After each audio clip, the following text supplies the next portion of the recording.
Hello guys, कैसे हो आप सब। आज मैं आपके लिए लाई हूँ मोस्ट इम्पॉर्टेंट टॉपिक। तो आज हम पढ़ेंगे मध्यकालीन भारत के बारे में। इससे पहले मैं प्राचीन भारत के बारे में सीक्वेंस वाइज सब कुछ बता चुकी हूँ। जिसने नहीं पढ़ा है वो जाकर उस वीडियो को, उस पूरी प्लेलिस्ट को जाकर देख लें, ताकि आपको ये टॉपिक समझने में कोई प्रॉब्लम ना हो। क्योंकि अगर हमें प्राचीन भारत के बारे में पता होगा तो हम मध्यकालीन को उससे रिलेट करके समझ पाएंगे ईजी तरीके से, और बहुत अच्छा होगा। ये मैं DSSB SSC से रिलेटेड कुछ पॉइंट्स बनाती हूँ जो सिर्फ एग्ज़ाम में एग्जिट पॉइंट पूछा जाता है कि ये शासनकाल कब हुआ और कौन से वर्ष में और कितने वर्ष तक चला, इन्होंने क्या किया। जो मेन चीज़ें एग्ज़ाम में पूछी जाती है उसी से रिलेटेड मैंने आप लोगों के लिए नोट्स बनाकर उसको अपलोड करती हूँ। हम स्टार्ट करते हैं मध्यकालीन भारत। इससे पहले मैंने एक शॉर्ट वीडियो डाली थी कि मैं सबसे पहले दिल्ली सल्तनत में जो वंश है जिनका जो शासनकाल है उसके बारे में सीक्वेंस वाइज बताऊंगी। तो पहला है गुलाम वंश। तो आज मैं गुलाम वंश के बारे में बताऊंगी जिनका शासनकाल 84 साल तक चला था। तो इसके बाद खिलजी वंश, तुगलक वंश, सैयद वंश और लास्ट है लोधी वंश, जिसके बारे में एक्सप्लेन करूंगी। तो आज हम पढ़ेंगे सिर्फ गुलाम वंश। तो 1206 से लेके 1526 ई तक भारत पर दिल्ली सल्तनत के शासकों ने शासन किया था। ठीक है, यहाँ से लेके यहाँ तक दिल्ली सल्तनत पर शासन किया गया था। ठीक है, तो हम पढ़ेंगे गुलाम वंश। 1206 से 1290 तक शासन चला था गुलाम वंश में। गुलाम वंश की स्थापना 1206 में कुतुबुद्दीन ऐबक ने की थी। गुलाम वंश की स्थापना किसी ने की थी? कुतुबुद्दीन ऐबक ने। इनका जन्म 1150 में कजाकिस्तान में हुआ। उन्होंने लाहौर को अपनी राजधानी बनाया था। किसको? लाहौर को अपनी राजधानी बनाया। कुतुबुद्दीन ऐबक 1206 से 1210 तक ही रहे, उसके बाद इनकी मृत्यु हो गई। इनको दिल्ली सल्तनत का फाउंडर भी माना जाता है, और गुलाम वंश के जो पहला सुल्तान है वो भी कुतुबुद्दीन ऐबक को ही माना जाता है। कुतुबुद्दीन के से रिलेटेड जो दो चीज़ें हैं जो जानना बहुत इंपॉर्टेंट है और पेपर में बहुत बार पूछा जाता है, वो है कि इनको दो उपाधि दी गई थी, जिन टाइटल का नाम है लक बख्श और कुरान खान। कुरान खान लक बख्श में, क्योंकि लोगों को लाख रुपए दान देते थे इसलिए इनको लक बख्श भी टाइटल दिया गया, और कुरान खान दो टाइटल दिए गए जो पेपर में बहुत बार पूछे जाते हैं और बहुत इंपॉर्टेंट है। कुतुबुद्दीन ने कुतुब मीनार की नींव रखी थी। जो कंस्ट्रक्शन का स्टार्ट किया था वो कुतुबुद्दीन ऐबक ने किया था कुतुब मीनार का। ऐबक ने दिल्ली का कुव्वत उल इस्लाम मस्जिद एवं अजमेर का 2.5 दिन का झोपड़ा नामक मस्जिद का निर्माण करवाया था। जो कुतुबुद्दीन ऐबक हैं उन्होंने दिल्ली में एक मस्जिद और अजमेर में एक मस्जिद, मतलब 2 मस्जिद बनवाए थे, जिसकी वजह से बहुत ज़्यादा फेमस हुए थे। तो पहला है कुव्वत उल इस्लाम और दूसरा है 2.5 दिन का झोपड़ा, जो बहुत बार पेपर में रिपीट होता है। एक इनकी 2 मस्जिद और इनकी जो टाइटल। 1210 ई में चौगान घोड़े से गिर के खेलते हुए इनकी मृत्यु हो गई थी। ऐबक का जो मकबरा था वो भी लाहौर में ही बना। जो नेक्स्ट है वो है बने आराम शाह। लेकिन जिस तरीके से इनका नाम है आराम शाह, तो आराम शाह आराम की तरह ही शासन करते थे, और इनकी जो मृत्यु है वो इल्तुतमिश ने की थी, क्योंकि जो इनका शासन काल है वो अच्छा नहीं था। ये बिल्कुल भी कार्य करने के लिए एक्टिव नहीं थे। तो सीधे इनका शासन कम वर्ष के होने की कारण कुछ दिनों का ही था, तो इनका इल्तुतमिश का स्टार्ट हो जाता है 1211 से 1236 तक, जो इम्पोर्टेंट है।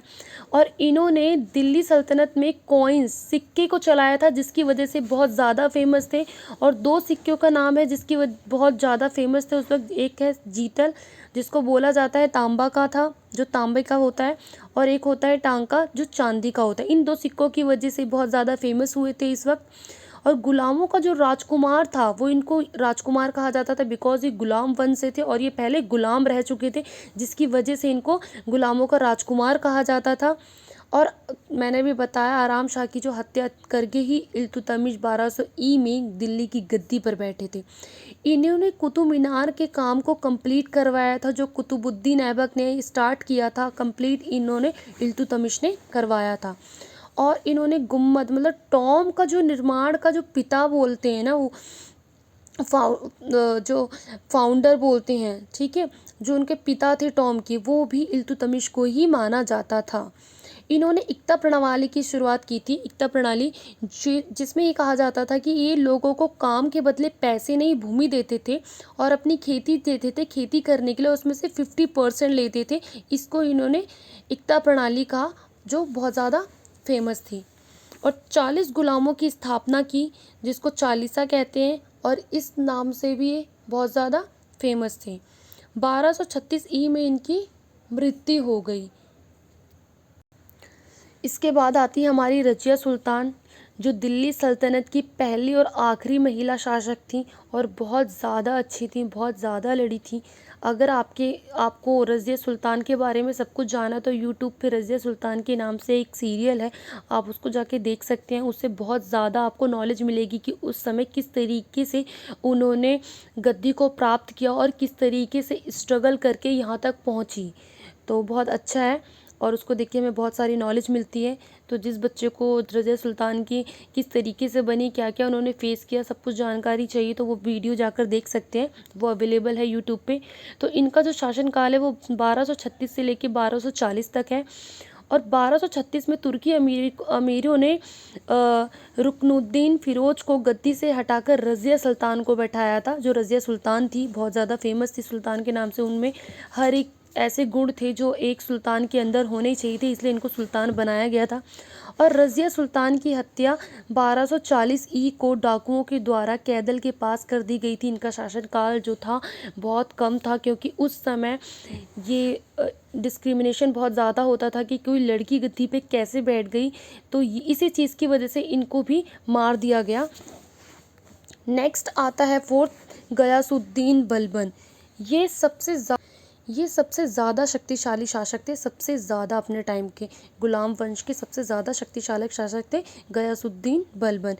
और इनका जो शासनकाल है 1265 से लेके 1287, एक्चुअली में मुझे हिंदी में नहीं पता, तो इसको 87 तक इनका शासनकाल चला। रज़िया के बाद बहराम शाह, मसूद शाह तथा नासिरुद्दीन महमूद शासक बने, 3 शासक बने। देन इनके बाद गयासुद्दीन बलबन शासक बने। तो इसीलिए ये जो गैप टाइम है, उस गैप टाइम में ये तीनों लोग शासक बने थे, जिनके बारे में इतना एक्सप्लेन नहीं किया, क्योंकि इतना इम्पोर्टेंट इनसे नहीं पूछा जाता है।